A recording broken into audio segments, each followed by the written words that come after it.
Hello, this is the Extraordinary Rayman because my opinion is just that interesting. And, well, here we are. I'm going to do my first pull list. I've been buying comics now for the past 4 or 5 years of my life, but I've had this YouTube account for, what, 3 years?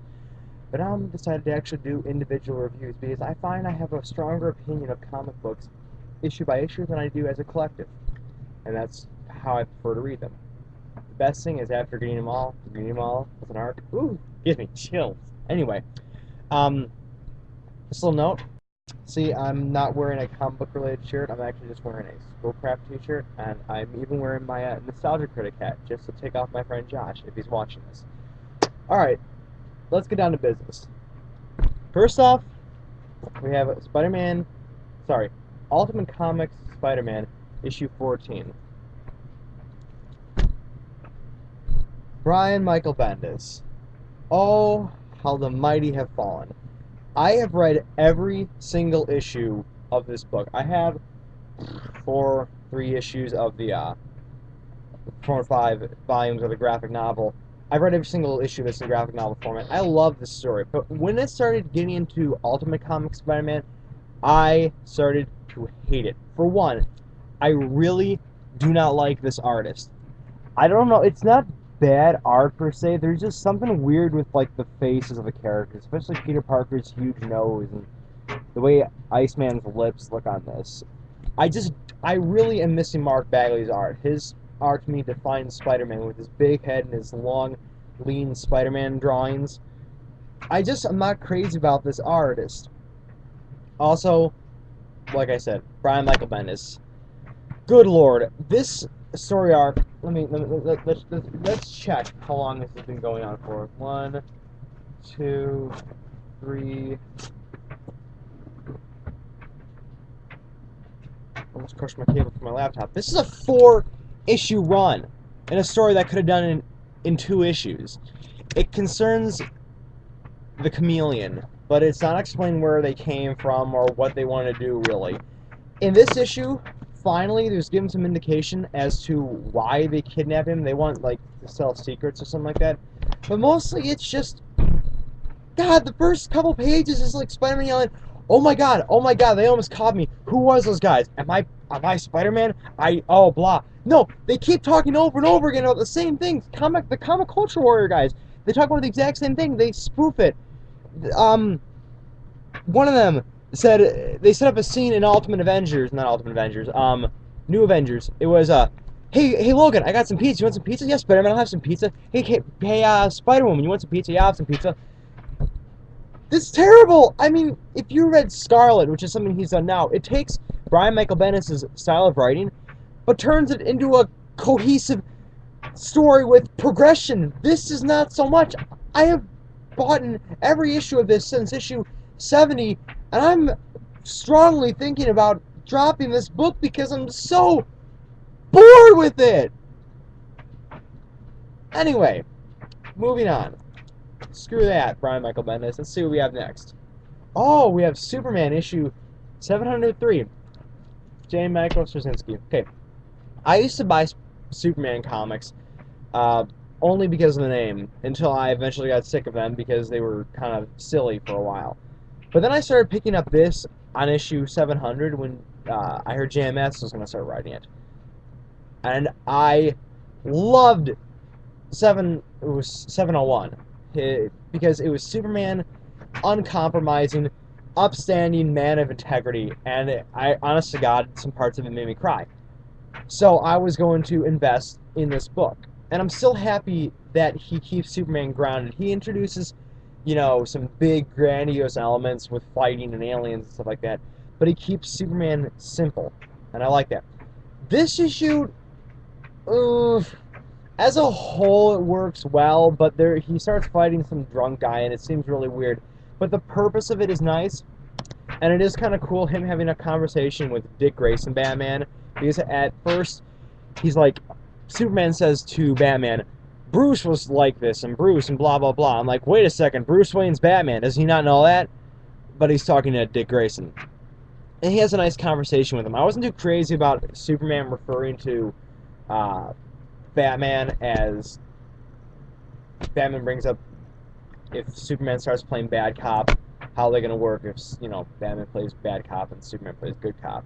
And Superman's response is something about being bad cop, psycho cop. I'm pretty sure Superman's not talking about himself being a psycho. I don't like that, but it's a solid issue. It's just not as good as the previous one, Superman dealing with social issues and his uncompromising higher way that he does, him being pretty much Jesus. So yeah, it's good. I'm excited to where he's going to go with that. I recommend it. Now I want to move on to something a little different. This is Morning Glories, issue 1. It's the 3rd printing. I was watching the Comic Culture Warrior guys, and they highly recommended it. I think that's what they were saying. They began talking about how so many printings of this had gone out. This is the 3rd printing, and this is the last issue they had in my comic store. So I picked it up. They mentioned it being blah blah blah, similar like Harry Potter. I wasn't actually watching the video. I was doing homework and stuff.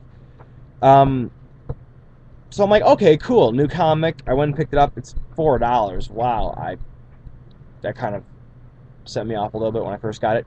Anyway, I picked it up, and I gotta be honest, I was not impressed with this. It starts off with like this chick blowing up her teacher or something like that, and this guy beats up some guys in like a very Brian Hitch style way, and I thought that was kind of cool. And then some ghost like eats his brain or something like that. And then you go through a bunch of whiny teens all ending up in this school who their pasts have been erased. Too much setup. Too much setup. I don't care about this. Any of what's happening. I don't understand what the selling point of the book is. You haven't sold me. I'm not going to buy your next issue, but I will because they recommended the second one because the story gets somewhere. And on the back of the issue, there's a teaser of them all drowning in a classroom, which kind of looks cool. So I guess I'll pick that up because I'm always into new comics. I was going to say something else about that, but I don't remember. Lastly, Mark Millar and Lionel Yu's Superior. Oh my freaking gosh, I was waiting for this for so long. I drove from work in my stupid, nerdy, pathetic, humiliating, sweaty work uniform to Comic City just to get this book. I was so excited about it. I'm thinking, hot damn, maybe we're going to go back to Mark Millar the way he was with Ultimates and grandiose stories instead of Nemesis and stupid stuff with no point and kind of embarrassing. So I picked it up and I read it during art class. First 2 pages, I'm like, oh my god, big, huge, double-page spread, superior! Awesome! And then I open it up and then there's like some robot guy and Lionel Yu, I don't know how you pronounce his name, his art, and I'm like, oh my gosh.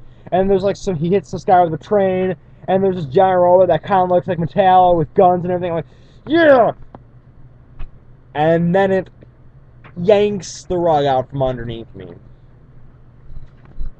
It's a movie. Oh, sorry, spoilers. It's a movie. And I'm like,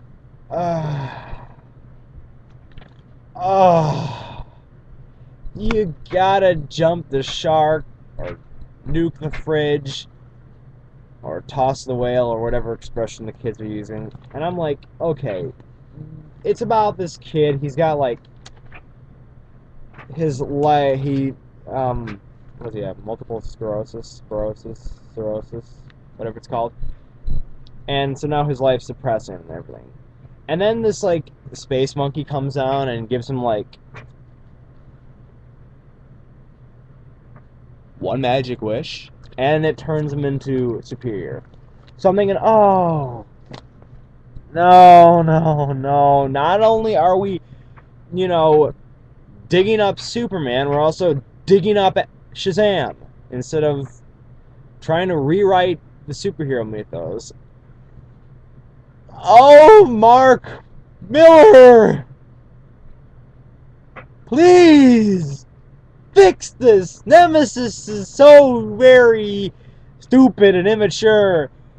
Please don't go that route with this. Don't do 4 issues. Get somewhere with the next issue. Please impress me. He says he wants to make it Spielberg-esque, but I don't see where that is. If there's going to be F-bombs and everything in it. Anyway, that's my poll list. Superman 703. Good, not as good as the previous. Morning Glories, no investment. Superior, kind of a disappointment. Ultimate Comics Spider-Man, Brian Bendis, get your act together. This is the Extraordinary Rayman signing off. I will see you again next time.